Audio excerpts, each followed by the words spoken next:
Assalamualaikum warahmatullahi wabarakatuh. Sebelumnya, perkenalkan nama saya Alwia Aziza dari kelas PGSDP Pagi dengan NIM 220404076. Jadi di sini saya akan memenuhi tugas pengembangan bahan ajar berupa modul ajar tentang kearifan lokal yang ada di sekitar saya, yaitu Kota Gresik, mengenai kearifan lokal Buburumo yang nantinya akan diintegrasikan dalam mata pelajaran IPAS kelas 5 fase C materi sistem pencernaan.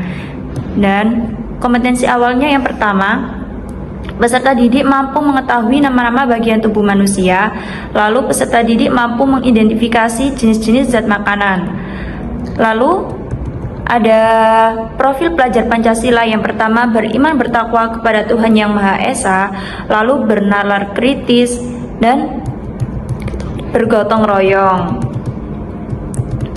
Lalu untuk sarana dan prasarana, untuk sarana sendirinya yaitu video pembelajaran, LKPD, buku pegangan guru, buku pegangan peserta didik, laptop, LCD dan proyektor, HDMI. Dan untuk prasarananya yaitu ruang kelas yang nyaman. Untuk target peserta didiknya yaitu 25 peserta didik reguler atau umum. Nah, untuk mode pembelajarannya yaitu problem based learning. Nah, sekarang kita masuk ke komponen inti. Yang pertama, indikator pembelajaran. Yang pertama, peserta didik dapat menyebutkan berbagai jenis kandungan dalam makanan. Lalu yang kedua, peserta didik dapat menganalisis bagian organ yang digunakan dalam sistem pencernaan manusia. Lalu tujuan pembelajarannya sendiri, yang pertama, melalui penayangan video pengenalan Buburumo, peserta didik mampu memahami kearifan lokal di Gresik dengan benar. Lalu yang kedua, melalui penayangan video pembelajaran tentang pencernaan manusia, peserta didik mampu mengidentifikasi organ-organ pencernaan manusia dengan tepat. Lalu yang ketiga, melalui diskusi kelompok, peserta didik mampu menganalisis persoalan terkait sistem pencernaan manusia dengan benar. Lalu untuk pemahaman bermaknanya, yang pertama, meningkatkan kemampuan peserta didik dalam menyebutkan berbagai jenis kandungan dalam makanan. Yang kedua, meningkatkan kemampuan peserta didik dalam mengklasifikasi jenis kandungan yang ada di dalam makanan. Lalu yang ketiga, meningkatkan kemampuan peserta didik dalam menganalisis bagian organ yang digunakan dalam sistem pencernaan pada manusia. Lalu ada pertanyaan pemantik. Yang pertama, apakah kalian tahu kemana makanan yang kita makan itu pergi di dalam tubuh? Lalu, mengapa kita harus makanan secara teratur, tidak boleh telat atau terlalu banyak? Nah, sekarang ada kegiatan pembelajaran. Nah, kegiatan ini terdapat 3. Yang pertama, kegiatan awal, inti, sama akhir. Nah, sekarang kegiatan awal. Peserta didik berdiri dan memberi salam kepada pendidik sebagai pembuka. Lalu, pendidik menjawab salam, lalu melakukan ice breaking, dilanjut berdoa. Lalu, peserta didik memeriksa kesiapan belajar dan melakukan presensi. Jadi, di dalam problem based learning ini terdapat sintaks. Yang pertama, orientasi pada masalah, yaitu pendidik memberikan pertanyaan sebagai pemantik pengetahuan peserta didik yang tadi sudah saya sebutkan di sebelumnya. Lalu, pendidik menyampaikan tujuan pembelajaran yang tadi sudah saya sebutkan sebelumnya. Lalu pendidik menayangkan video pembelajaran yang berisi terkait pengenalan Buburumo, yang nantinya peserta didik mengetahui sejarah Buburumo, lalu bentuk atau kandungan apa yang terdapat dalam Buburumo tersebut. Lalu setelah itu pendidik mereview pemahaman peserta didik mengenai apa itu Buburumo, kemudian dilanjut dengan menayangkan video pembelajaran terkait penjelasan tentang sistem pencernaan. Setelah melihat video pembelajaran tersebut, pendidik mereview pemahaman peserta didik mengenai isi video yang sudah ditayangkan. Seperti anak-anak dari video pembelajaran yang telah kalian simak tadi, apakah ada yang bisa menjelaskan kembali bagaimana urutan dari sistem pencernaan manusia? Seperti itu. Lalu pendidik mengulas kembali jawaban dari peserta didik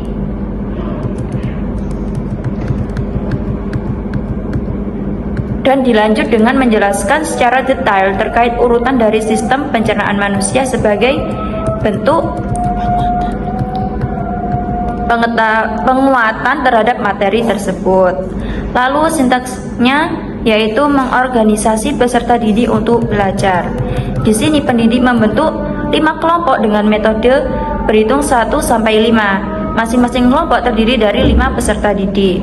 Setelah itu peserta didik berkumpul bersama kelompoknya, lalu pendidik membagikan LKPD yang di dalamnya sudah termuat panduan mengerjakan. Setelah itu pendidik memberikan penjelasan mengenai langkah-langkah LKPD yang harus dikerjakan bersama kelompoknya. Setelah itu sintaksnya membimbing penyelidikan individual atau kelompok. Pertama, peserta didik mulai melakukan proses diskusi kelompok. Lalu pendidik mengawasi jalannya kegiatan peserta didik dalam menyelesaikan tugas kelompok. Lalu selama di penyelesaian, guru memonitori kegiatan yang dilakukan peserta didik, apakah mereka mengalami kendala atau kesulitan. Lalu pendidik juga memastikan semua peserta didik aktif terlibat dalam pengerjaan tugas kelompok. Lalu sintaksnya mengembangkan dan menyajikan hasil karya. Setelah mengerjakan LKPD, pendidik membuat urutan presentasi. Lalu setiap kelompok bergantian menyampaikan hasil tugas diskusi yang sudah dikerjakan di depan kelas. Lalu sintaksnya menganalisis dan mengevaluasi proses pemecahan masalah. Di sini pendidik meminta kelompok lain yang tidak presentasi dipersilakan untuk menanggapi kelompok yang telah melakukan presentasi. Lalu pendidik dan peserta didik bersama-sama mengapresiasi kelompok yang sudah memaparkan hasil diskusinya dan dilakukan secara berulang. Lalu pendidik memberikan tambahan dari presentasi setiap kelompok sebagai bahan penguatan. Lalu di kegiatan akhir ini, yang pertama, pendidik bersama peserta didik membuat kesimpulan dari keseluruhan pembelajaran yang telah dilakukan. Lalu sebagai bentuk apresiasi, pendidik memberikan reward berupa bintang untuk peserta didik yang aktif selama proses pembelajaran. Lalu yang terakhir, pendidik bersama peserta didik merefleksikan kegiatan pembelajaran dengan sesi tanya jawab. Apakah pembelajaran hari ini sulit? Menurut kalian bagaimana yang sulit untuk dimengerti? Lalu untuk pembelajaran di pertemuan selanjutnya ingin belajar yang seperti apa? Lalu yang terakhir juga ini pendidik meminta salah satu peserta didik membaca doa bersama untuk menutup pembelajaran. Nah, lalu ada asesmen. Yang pertama ada asesmen diagnostik sama asesmen formatif. Yang asesmen diagnostik ini melalui pertanyaan pemantik seperti yang di awal tadi. Lalu untuk asesmen formatif dilakukan berupa tes yang akan dilampirkan pada lampiran LKPD kelompok maupun individu. Lalu ada penilaian, 3 penilaian, yaitu sikap, keterampilan, sama pengetahuan. Nah, jadi yang penilaian sikap ini diambil dari profil pelajar Pancasila.